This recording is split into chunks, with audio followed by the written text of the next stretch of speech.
Yo, it's ODB from OLP. This is issue 171 of Mini Truckin Magazine, March 2006. A lot to talk about, a very good issue. Stick with us to the end, and I really appreciate it. This is Shawn, Altermott's Mazda from Sittin Pretti. Huge shout out to them. Craig Braid and all of the crew up there in the Pacific Northwest.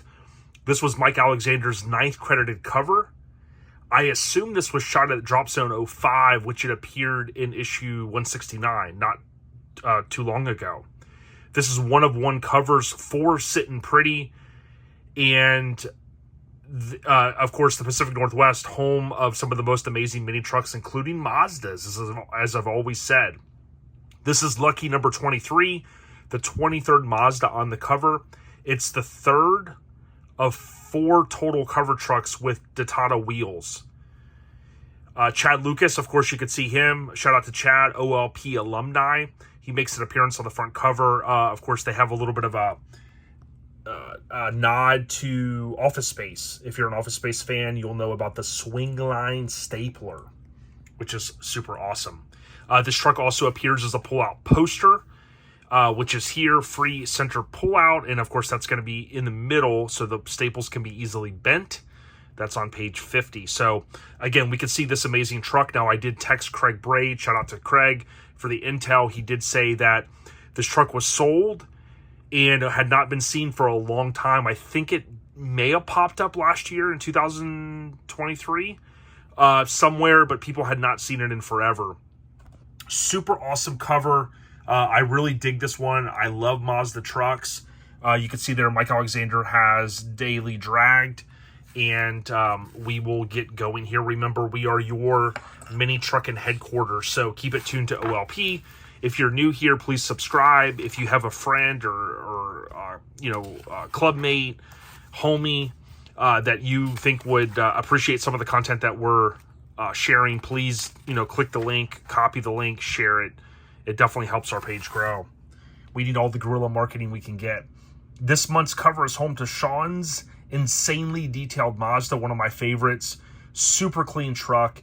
You can see there where it was shot with the lake in the background. Of course, again, as we've kind of established, as we've been moving ahead, the art department does a fantastic job with really enhancing these covers.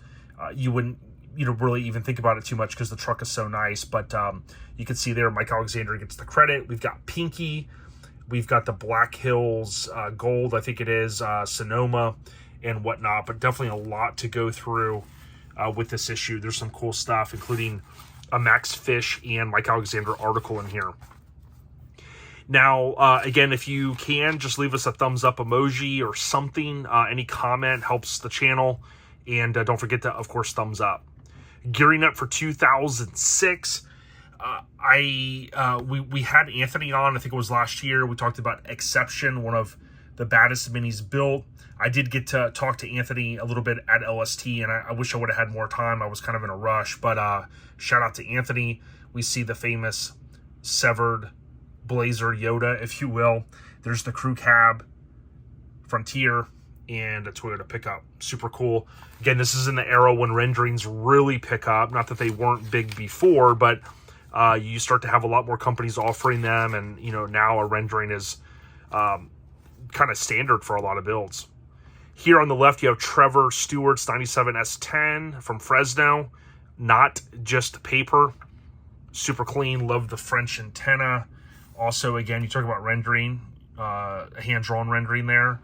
Of course, ties in the Phantom grille. And then here you have Daniel Dennison's 88 Nissan Hardbody. Chop suey. A lot of work in this thing. You can see the tops of the doors stay on. Super crazy build. Here is U-Turn. This is Donnie Lark, his 91 Nissan Hardbody, Universal, Indiana, Rapid NC. Super cool feature. Love that you got the front 3/4 shot here, and then you can see the chassis, rear setup in the kind of the background. So super cool layout. Definitely enhances these features, I think. And just even as a 3-paid feature, that's sometimes all you need, even with a truck that's got as much work in it as this thing does. On juice, of course. Definitely, if you can, like I said, stick with us through these videos. Watch them to the end. It helps us out. East Coast Nationals, super cool show. Never made it. ECN. You can see Brant, graphic disorder here. That was back in the day. I remember that trailer, seeing that in show coverage, just like right there. Going to shows and stuff like that. They're pretty busy these days. They can't do that very often. This S10 with the OBS front end that makes an appearance later in the mag as well. It, of course, also graces the cover of the Trucks publication, just spelled out Trucks, which is where Courtney, rest in peace, and crew kind of ended up after Street Trucks for a short period of time. I do have that issue, and I've posted that in the past. Super clean. This thing was always nice. I know there's a couple Blazers that have been built, including Furlands, even recently that kind of remind me of this, color-wise and the stance with the wheels and stuff. But certainly you can never go wrong, in my opinion, with a square body Blazer. Subculture, I believe. And super clean S10 here. It's got all the good stuff going on. It's cool to look back in these issues and just kind of think about, God, man, time flies. This is 2006, of course, March, but it seems like just yesterday. This is Pinky, Rule the World, Alicia, Gardner's 98 Nissan Frontier. Super clean, always love this truck. This was from Oklahoma. I get some of these Nissans mixed up. I want to say that I've seen this truck in person. And always really dug these trucks. Of course, there was a Severed with the wood grain that's, I think, still in existence. But, and Rob Rodell, shout out to Rob, his. But always, these things always look great on the ground. And, of course, in the era when a lot of people were doing some new things with the wheels and color matching some different pieces. Super clean truck, definitely deserving. And then you can see there the BAD. You can kind of tell from the font. Of course, her being from Oklahoma, she would have had them do the tag. They kind of did a lot of stuff for peeps in that area, but super cool. And then you can see her there, which I think is an important thing. Street Trucks is doing that more and more with some of the videos they're doing, but I think this was always an underrated aspect of any feature is, put the person in there. Ronnie often says it best at Truck Talk Media, where he says, the trucks are cool, but the people are cooler. Of course, there wouldn't be the truck scene without the people. Here you can see a crazy photo in the Mini Truckin' Lifestyle, Hard Luck of the Month. You see a Hardbody ran up underneath. He's holding the Mini Truckin' magazine. And I think he ended up getting a gift certificate. We have Doug Thayer's Forbidden Motorsports Toyota rendering up there. So again, a lot more renderings in this era. And you can see some cool tattoos. Cadillac, this one's always been a classic one. Even though I'm a Lincoln guy, I always thought that was a super cool logo. You got the ducks in there. Shout out to Matt Torgerson. He explained to me years ago, about the ducks and what it meant. I can't remember exactly, but always a cool thing. For those that don't know, I have a Lincoln Addict podcast, which is a totally different podcast I do. But Henry Leland created not only Cadillac, but he created Lincoln as well. He created Lincoln or Cadillac, I think, in 1902. And some things happened there, and then he ended up, there's a big story behind it, and then he ended up going on to create Lincoln. And then that kicked off. It was like a private company until it was sold, I think, in 1922, something like that. I was just looking up the history the other day, so I wanted to mention it. Anyways, Relaxed Atmosphere All-Star event. Here's what you need to know about this event. I never made it. It was always Labor Day weekend. We kind of always did like an end of summer party at the compound with Papa Smurf, rest in peace, and just always had a good time that weekend. But this show is back starting this year, 2024, and it is going to be in October. So definitely anticipating a lot of awesomeness for that event. Okay, speaking of Matt Torgerson, shout out to Matt. He always watches the videos. Thank you, Matt. And there was Matt Torgerson's creation. He built this Astrovan in '85 if I remember correctly. He ended up doing a partial trade and went to Mike in Alabama, and I think this is technically when Mike owned it. Mike ended up doing a little bit more paint work and kind of two-toning and doing some stuff, but super sick. And I even talked to Billy Bob about it, because Billy's has that cool front end, and he goes, yeah, I know Matt's van. I studied all these vans, including the Craig Elder van that he ended up acquiring and changing up. So definitely one of those vans out there that I need to do a little bit more history on it, especially for Matt. And we still got to get Matt on the podcast. There's Barry True Love's Georgia Severed. That thing ended up getting sold. He's built a couple awesome rides, including the Crew Cab Tacoma. This famous truck here, which I do apologize, I tend to get this mixed up. I say that this was on the cover of Tailgate. That was actually a Toyota that was very similar in paint. And again, I like to point that out because I'm not perfect. This thing has been around a while, super sick. The micro cab, not an extended cab, Mike, a micro cab. And then there's the Blaza again. So many things to talk about in this issue. Game Over makes me think of the Little Flip song. Super cool, again, art department with kind of the background, Mike Alexander with the flick, and cool that they got the newer Mini Truckin logo in there. You've got your normal ads, and then Biggity Boom Bio Customs. Now, we've had Max Fish on a couple times, a friend of the podcast, OLP alum. Still got to get Steve Wilk on. He technically did make an appearance on an episode, if I remember correctly. And every time I see Steve, it's like, you know, always good times. Always got a smile on his face. Good dude. He, for those that don't know, did a lot to help finish Ernie's Impala SS after Ernie passed away. And the reason why I wanted to mention Ernie, rest in peace, there's the OG. He did so much in his lifetime. I think he ran circles around a lot of people, including myself, on how much he loved the scene. And if you think about how many vehicles he built, and similar to how I got into Lincolns, you know, he was into Cadillacs. You could see his Cadillac tattoo, man. Just a guy that it's hard for me to believe he's not here. Steve, of course, knew him well. And there's Steve. He worked kind of an apprentice, I think is a good word, under Max. And, of course, definitely has seen a lot of success. Super cool. All the stuff that, you know, their shop was doing at the time. And then, again, Shawn Altermott's 92 Mazda B2200 from Washington. Super clean. Again, this is, I think, the difference between, like, a normal layout and, like, something like here where you've got your front three-quarter shot. You have a bed shot. Just a great layout. Dashes painted in that era, a ton of them. And, of course, there you've got your rear cross member. Super clean. The third of 4 total trucks with Detata wheels. You can see the lake there. Now, as always, if you have any intel in these issues, things I miss, things I don't cover, things you want to share, please comment. Especially, like, if you know where, like, this was shot, like, was it shot at Drop Zone, then I'll add that into my database. Super clean. Always love these engine compartments. I mean, to me, even with the stock appearance overall and the hard lines, you know, across the firewall, the upper piece of the firewall, chrome control arms, just super clean. And there's a photo.